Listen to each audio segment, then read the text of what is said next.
Chaque année, le Super Bowl n'est pas seulement la finale du championnat de football américain. C'est le programme le plus regardé aux États-Unis, suivi par près de 100 millions de téléspectateurs, devenu au fil du temps une véritable vitrine de l'Amérique. On y célèbre le sport et la musique, mais le Super Bowl est aussi devenu un lieu où s'expriment des tensions politiques et culturelles. Cette dimension n'est pas nouvelle et semble atteindre son apogée pour l'édition 2026. Alors comment le Super Bowl est-il devenu un nouveau champ de bataille politique et culturelle, et pourquoi cette année est-elle plus politique que jamais? Pour comprendre cela, il faut revenir un peu en arrière.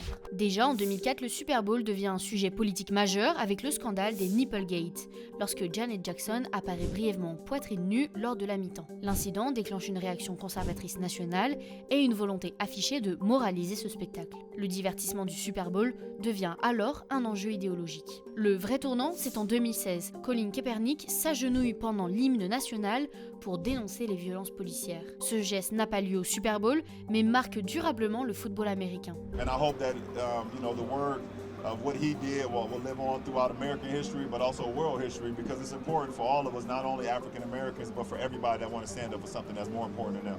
Par ailleurs, ce geste a même été repris par Eminem au Super Bowl 2022. À partir de ce moment, la politisation ne disparaît plus. Et l'année dernière, en 2025, un nouveau seuil est franchi lorsque Donald Trump devient le premier président américain en exercice à assister à un Super Bowl. Sa présence n'est pas anodine, elle confirme que l'événement dépasse désormais largement le cadre sportif. Un an plus tard, changement de décor. Donald Trump choisit de ne pas se déplacer. Officiellement, il explique que le stade est trop loin, une justification qui interroge au regard de ses habitudes de déplacement et de son intérêt habituel pour les événements médiatiques majeurs. Pour comprendre, il faut s'intéresser de près à ce qui entoure cette finale précisément. Dans une interview accordée au New York Post, Donald Trump s'en prend frontalement aux artistes choisis par la NFL. Pour Donald Trump, ce choix est terrible et ne ferait que semer la haine. I think the president would much prefer a Kid Rock performance over Bad Bunny, I must say that. Et cette polémique ne surgit pas de nulle part. Bad Bunny n'a jamais caché ses positions politiques, ni ses critiques à l'égard de Donald Trump, notamment sur les questions de l'immigration. I'm gonna say eyes out.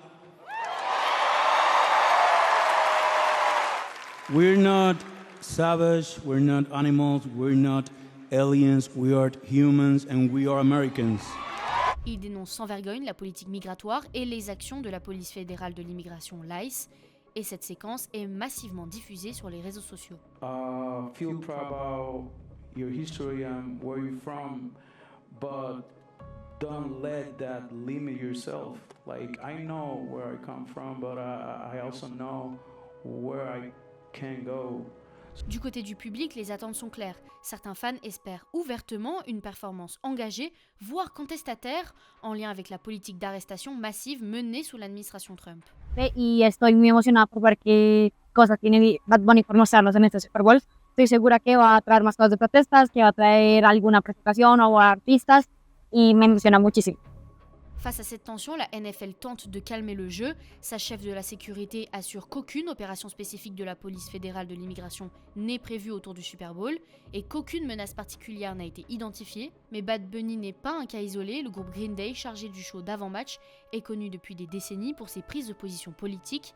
Opposé à la guerre en Irak sous George W. Bush, puis très critique envers Donald Trump lors de son premier mandat, le groupe incarne lui aussi une culture musicale engagée. Sans surprise, cette programmation provoque une réaction immédiate dans le camp conservateur. Le sénateur républicain de l'Alabama, Tommy Tuberville, annonce qu'il boycottera l'événement, qu'il rebaptise par ailleurs le Woke Bowl. Unfortunately, we've got, I call it the woke bowl, because we're getting more and more woke, and we got Bad Bunny or Bad Rabbit at halftime.